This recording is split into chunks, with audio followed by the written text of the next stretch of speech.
میرا نام عالیہ نازکی ہے اور کشمیر کی جدید تاریخ کے بارے میں اس پوڈ کاسٹ سیریز کی دوسری قسط میں آپ کا خیر مقدم ہے۔ ڈاکٹر فوزیہ لون کے آرٹیکلز پر مبنی اس سیریز کی پہلی قسط میں ہم نے اس معاہدے امرتسر کا ذکر کیا جس کے تحت برطانوی ایسٹ انڈیا کمپنی نے کشمیر کو ایک ڈوگرا راجا گلاب سنگھ کو بیچ دیا تھا، جس سے خطے میں ڈوگرا سلطنت کا قیام ہوا۔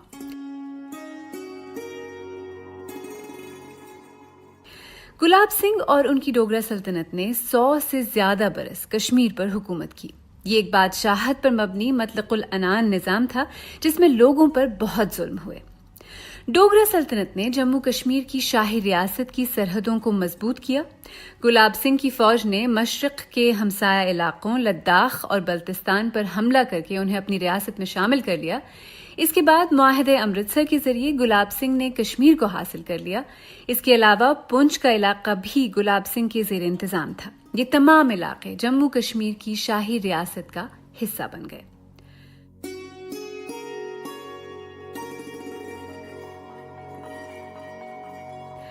معاہدے امرتسر کے تحت کشمیر کے ساتھ ساتھ گلگت ایجنسی کو بھی بیچا گیا تھا، تاہم ڈوگرا سلطنت کبھی بھی اس پر مؤثر حکمرانی قائم کرنے میں کامیاب نہ ہو سکی۔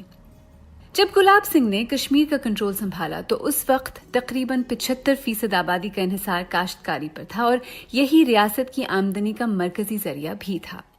گلاب سنگھ نے خود کو کشمیر کی تمام زمینوں کا مالک قرار دیا کیونکہ وہ معاہدے امرتسر کے ذریعے کشمیر کو خرید چکے تھے، یعنی اب کسان مالک نہیں کرایہ دار تھا اور زمین پر کام کرنے کے لیے اسے ٹیکس دینا پڑتا تھا جسے حق مالکان کہا جاتا تھا۔ اگر کسی وجہ سے حق مالکان کی ادائیگی نہیں ہو پاتی تو کسان کو زمین سے خارج کر دیا جاتا تھا۔ ڈوگرا دور میں کئی ایسی پالیسیاں اور عمل متعارف کرائے گئے جن سے کشمیری عوام اور خاص طور پر مسلمان کاشتکاروں کو بہت نقصان پہنچا۔ بیگار یعنی بنا معاوضے کے جبری مزدوری ایسی ہی ایک بدنام زمانہ پالیسی تھی۔ حالانکہ کشمیر میں بیگار 19ویں صدی کی دین نہیں تھی، تاہم اسے جس طرح انتظامی اور اقتصادی ڈھانچے کا حصہ بنایا گیا وہ اس سے پہلے کبھی نہیں ہوا تھا۔ تاہم اس دوران کاشتکاری کے شعبے میں کچھ اصلاحات بھی کی گئیں۔ محکمہ زراعت کا قیام کیا گیا اور پھر حکومت نے زرعی ترقیاتی بورڈ کی تشکیل کی۔ سن 1920 میں ہر طرح کے بیگار کے نظام کو ختم کر دیا گیا جس سے کسانوں کو کچھ راحت ملی۔ سن 1930 میں جاگیرداروں کو اجناس میں ٹیکس دینے کے نظام اور اس کی وجہ سے ہونے والے استحصال کے خلاف کاشتکاروں کا احتجاج شروع ہوا۔ حکومت نے مسئلے کے حل کے لیے ایک جاگیردار کمیٹی بنائی، تاہم اس کے تمام ارکان خود جاگیردار تھے۔ کمیٹی کی سفارشات کو حکومت نے تسلیم کر لیا، تاہم زرعی شعبے میں اس تبدیلی کا غلط فائدہ اٹھایا گیا جس کی وجہ سے کاشتکاروں کا فائدہ ہونے کے بجائے ان کے حالات مزید بگڑ گئے۔ دیکھتے ہی دیکھتے حکومت مخالف جذبات نے پرتشدد رخ اختیار کر لیا۔ 13 جولائی 1931 کو سری نگر کی سینٹرل جیل کے باہر لوگوں کی ایک بڑی بھیڑ جمع تھی۔ عبد القدیر نامی ایک شخص پر حکومت مخالف تقریر کرنے کا الزام تھا اور اس کیس کا اس دن فیصلہ آنے والا تھا۔ لوگ جیل کے باہر فیصلے کا انتظار کر رہے تھے جب گورنر نے سب کو گرفتار کرنے کے احکامات جاری کر دیے اور وہاں تعینات پولیس نے ان پر گولی چلا دی۔ اس دن وہاں 20 کشمیری موقع پر ہی ہلاک ہو گئے، جس کے بعد لوگوں میں بے چینی اور غصہ مزید بڑھ گیا۔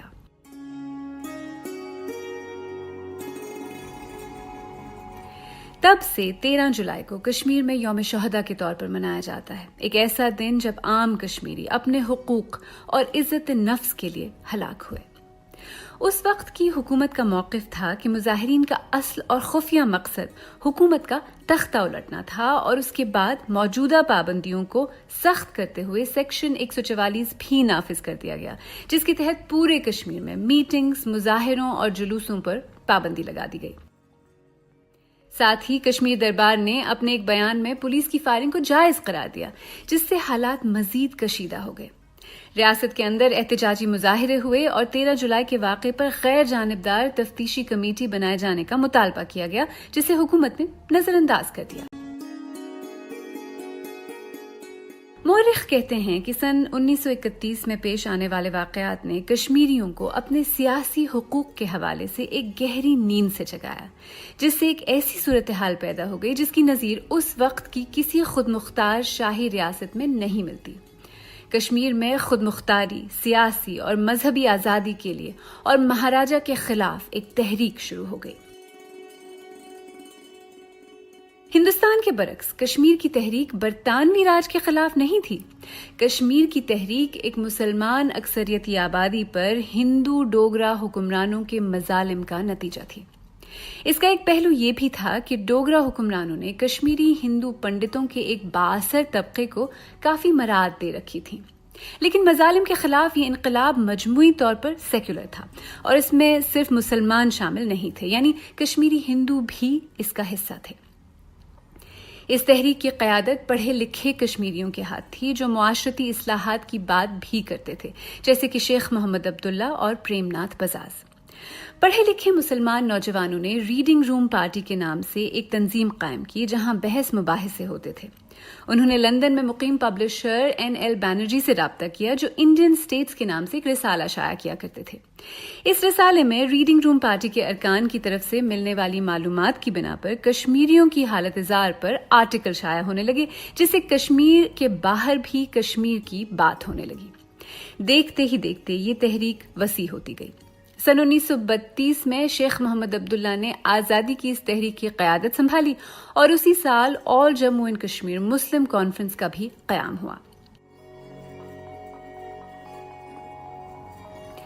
سن 1932 میں مسلم کانفرنس کے اجلاس میں اپنے صدارتی خطاب میں شیخ محمد عبداللہ نے پرزور انداز میں کسانوں کو دائمی طور پر ان کی زمینوں کی ملکیت دینے کا مطالبہ کیا۔ اسی سال شیخ محمد عبداللہ کو گرفتار کیا گیا۔ ان پر مجرمانہ سازش، حکومت کے خلاف جنگ کرنے، جنگ کی نیت سے اسلحے جمع کرنے، غداری، منافرت پھیلانے اور امن و امان کو نقصان پہنچانے کے الزام لگائے گئے۔ اس کیس کا نتیجہ یہ ہوا کہ شیخ محمد عبداللہ کو جیل بھیج دیا گیا، لیکن پھر رہا کر دیا گیا۔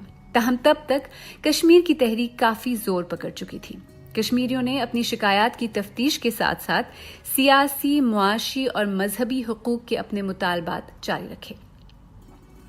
مہاراجہ نے آخر کار یہ اعلان کیا کہ وہ مناسب مطالبات کو پورا کریں گے اور کشمیریوں کی شکایات کو ہمدردی سے سنیں گے۔ اس کے بعد سر BJ گلانسی کی صدارت میں ایک کمیشن تشکیل دیا گیا جس کا مقصد مسلمانوں اور دوسروں کی شکایات کی تفتیش کرنا تھا۔ اس کمیشن کی رپورٹ میں کشمیری مسلمانوں کے لیے تعلیم میں اسکالرشپ اور ریاستی نوکریوں میں ملازمت کے ساتھ ساتھ سیاسی قیدیوں کو رہا کرنے کی سفارش کی گئی۔ گلانسی رپورٹ کے بعد بننے والی کمیٹیوں کی سفارشات کی بنا پر 1934 میں مہاراجہ ہری سنگھ نے ایک آئینی ایکٹ متعارف کرایا جس کے تحت پرجا سبھا کے نام سے ایک قانون ساز اسمبلی کا قیام ممکن ہو گیا، جس کے پاس قانون سازی کے ساتھ ساتھ ایگزیکٹو اور عدالتی اختیارات بھی تھے۔ گلانسی کمیشن نے دیگر چیزوں کے ساتھ ساتھ لوگوں کو ان کی زمینوں کی ملکیت واپس کرنے کی سفارش بھی کی تھی۔ مہاراجہ نے ان سفارشات پر عمل کرتے ہوئے زمینیں ان کسانوں کے نام کرنے کا اعلان کیا جن کے پاس تب تک صرف ان زمینوں کو استعمال کرنے کا حق تھا۔ جموں صوبے میں بھی بالکل ایسا ہی ہوا۔ تاہم گلانسی کمیشن کی سفارشات مجموعی طور پر ناکام رہیں کیونکہ ان پر پوری طرح عمل نہیں کیا گیا۔ 30 اور 40 کی دہائیوں میں کشمیر میں مہاراجہ کے خلاف تحریک بھی چلتی رہی اور حکومت کی طرف سے اسے دبانے کی کوششیں بھی۔